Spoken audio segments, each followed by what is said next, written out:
Olá, queridos irmãos da classe Débora, da EBD, da Igreja Batista da Capunga. É com prazer que estou aqui nesta manhã para concluir o estudo que se encontra em Lucas 6. E eu gostaria, antes de começar o estudo, dar uma boa notícia para você. No próximo domingo, domingo 24 de outubro, nós estaremos com a nossa EBD presencial. E contamos com vocês, com todo aquele cuidado que a igreja tem tido. A professora França Cléia está organizando as classes e com certeza teremos uma EBD presencial maravilhosa. Contamos com vocês. E vai ser assim, de 9 horas inicia a nossa EBD e logo depois vem o culto, mais tarde, 10h30, vem um culto. Como também vai acontecer um culto às 9 horas. E depois a EBD. Eu gosto muito daquele meu horário, de 9 horas já está na classe de EBD, não é? E depois seguindo-se o culto.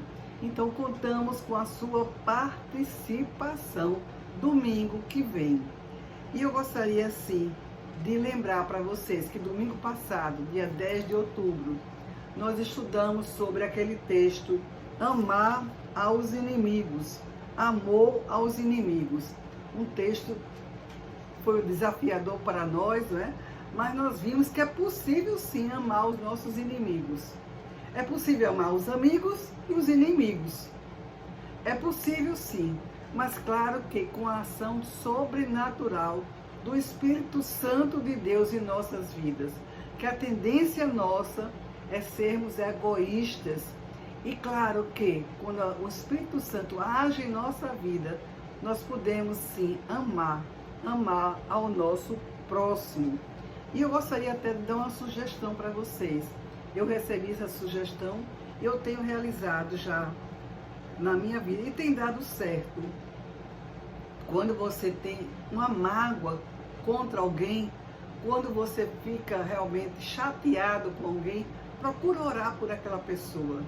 Procura orar que aquela mágoa vai ser curada no seu coração. Ah, você pensa que é fácil? Não é fácil não. Mas com o tempo que a gente ora por aquela pessoa, tudo aquilo vai ser curado. Claro que tem algumas mágoas mais difíceis de curar, mas tem dado certo na minha vida. Por isso que eu sugiro também a você. Eu quero ler aqui o versículo que termina aquela parte que eu li no domingo passado.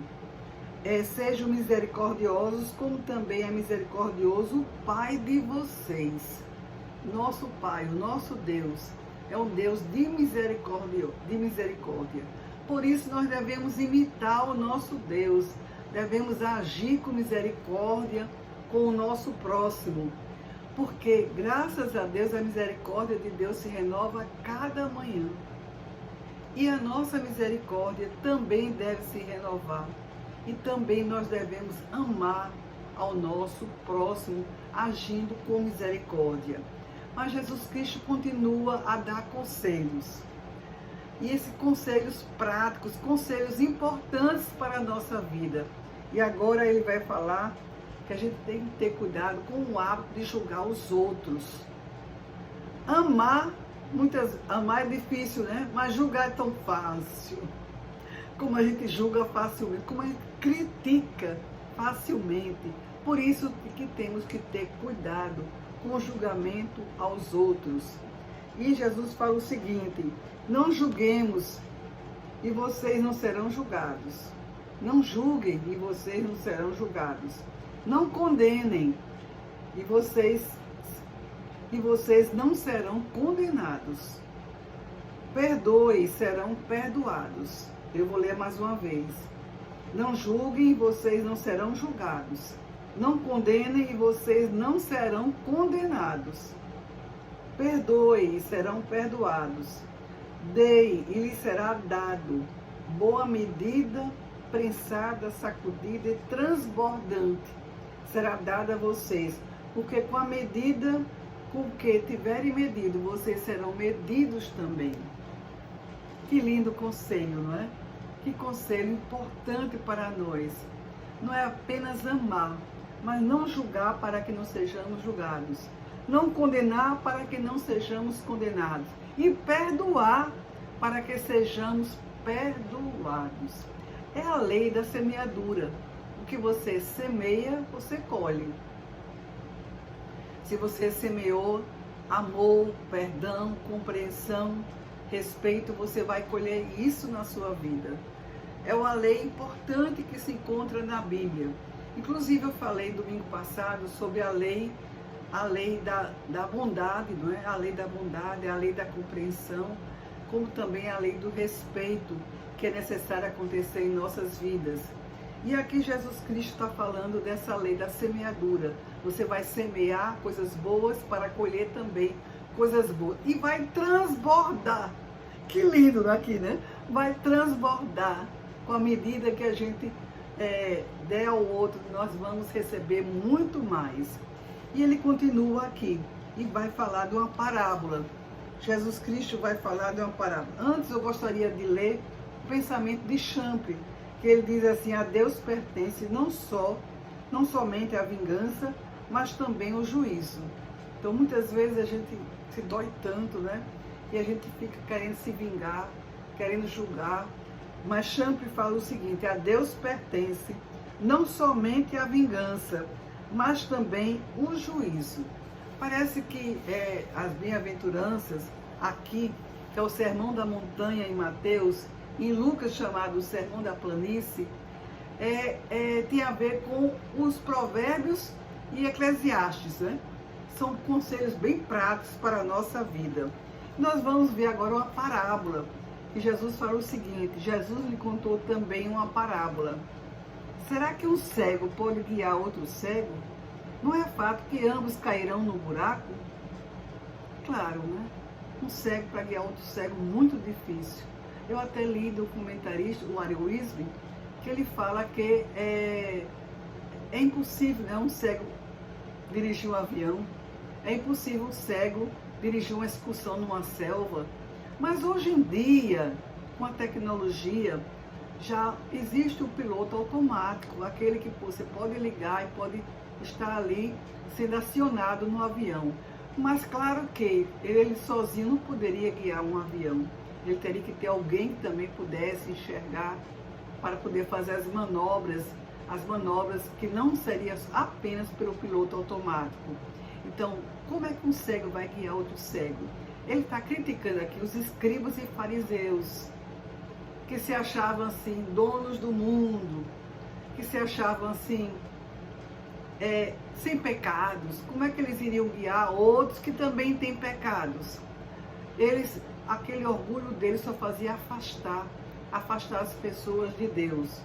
E aqui ele continua, Jesus Cristo dizendo: o discípulo não está acima do seu mestre. Todo aquele, porém, que for bem instruído, será como o seu mestre.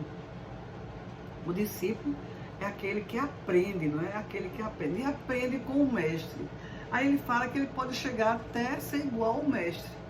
Mas como é que será maior do que o mestre? Porque o discípulo sempre será humilde, sempre será grato ao mestre pela experiência dele, pelos conhecimentos que ele aprendeu. E muitas vezes os escribas e fariseus, eles se achavam superiores, né? Se achavam superiores e tinham esse orgulho, essa vaidade, que realmente não tinha nada a ver com a vida que eles levavam. Continuando aqui, agora aquela história que a gente conhece bem, do cisco e da trave no olho. Por que você vê o cisco no olho do seu irmão, mas não repara na trave que está no seu próprio olho? Como você poderá dizer a seu irmão: deixe, irmão, que eu tire o cisco que está no seu olho, se você não repara na trave que está no seu próprio olho? Hipócrita! Tire primeiro a trave do seu olho, então você verá claramente para tirar o cisco que está no olho do seu irmão. Que mensagem poderosa, né? Que mensagem dura também, não é? Muitas vezes a gente tem Um cisco quer tirar o cisco do outro irmão. Tudo bem, um ajudará o outro. Mas às vezes a gente tem um cisco, não é? E o outro quer tirar o nosso cisco e tem uma trave no olho. Como é que ele vai enxergar o cisco com uma trave no olho? Mas também ele não enxerga que também tem uma trave, né? Ele não percebe que também tem uma trave. Então, realmente, aquele que quer ajudar o outro deve ser capaz de enxergar para ajudar o irmão a ver melhor. Com uma trave no olho não se pode enxergar. Claro que não. Então é necessário fazer um autoexame. É necessário fazer um autoexame e perceber que nós também temos pecados, que nós devemos também ter cuidado quando for ajudar o outro. Inclusive aqui Jesus Cristo fala hipócrita. Hipócrita é como um ator no mundo espiritual, um que representa a perfeição e não é nem perfeito. Agora Jesus vai dar uma outra ilustração, a ilustração da árvore, que ele vai dizer assim: não há árvore boa que dê mau fruto, nem há árvore má que dê bom fruto, porque cada árvore é conhecida pelos frutos que produz. Porque não se colhe figos de ervas daninhas, nem se apanham uvas de espinheiros. Cada árvore vai dar o fruto a que pertence a ela mesma, não é? Então, veja bem, uva, claro que não vem do espinheiro, como está dizendo aqui, não é? Mas também figo não vem de ervas daninhas. Não podemos colher manga de uma outra árvore que não seja mangueira. Não podemos colher banana de uma outra que não seja bananeira. Então, cada um dá o seu fruto próprio.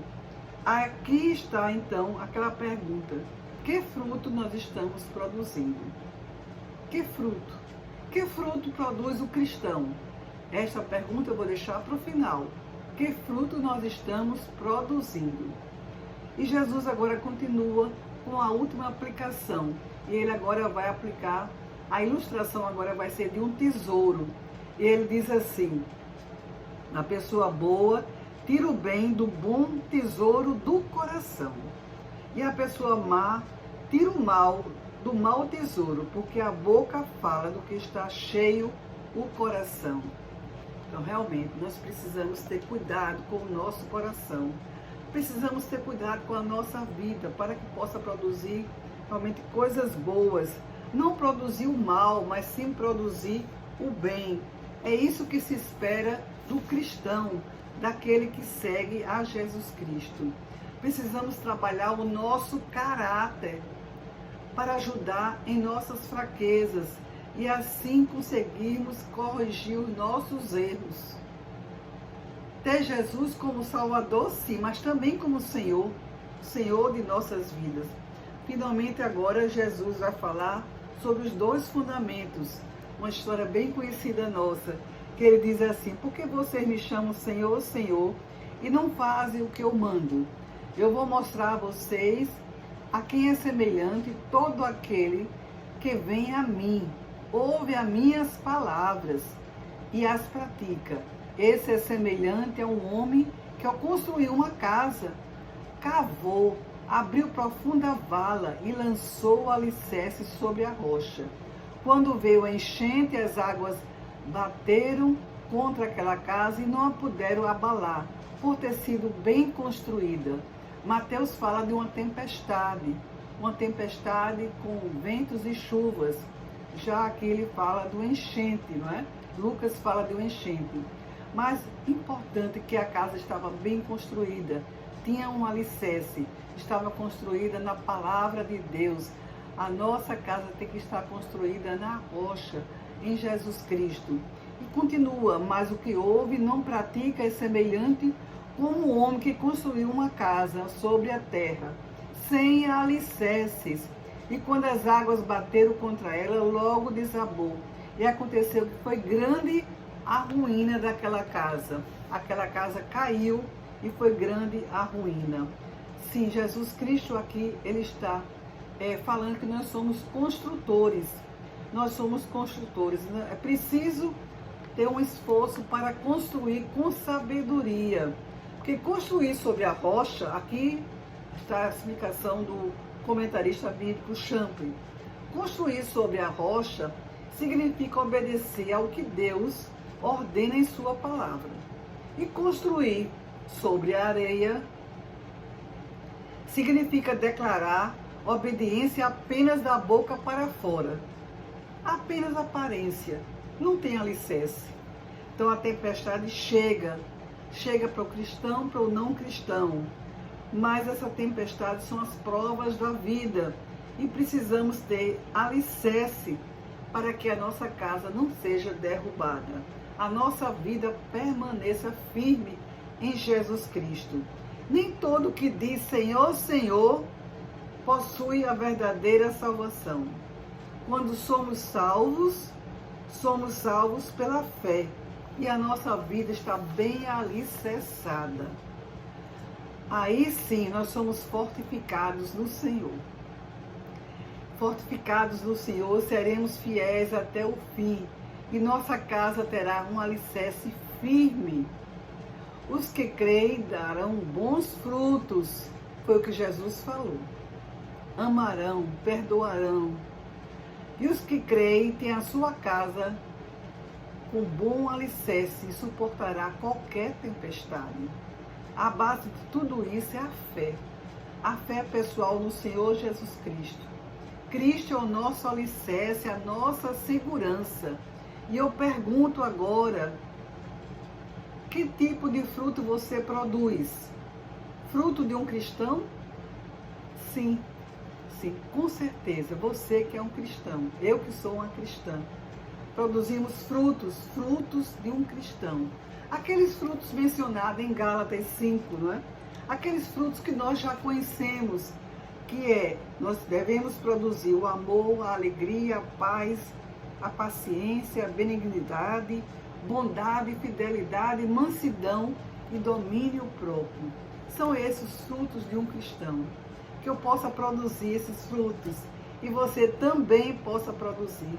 Que nós possamos amar, que nós possamos suportar uns aos outros, perdoar, que nós possamos não julgar. Que o Senhor Jesus esteja no nosso meio. Amém. Oremos. Senhor, nosso Deus, nosso Pai, eu te agradeço, meu Pai, pela tua palavra. Eu te agradeço, Senhor, pelos ensinamentos de Jesus Cristo. Obrigada, meu Senhor, para que nós possamos imitar Jesus Cristo. É isso que eu te peço neste momento.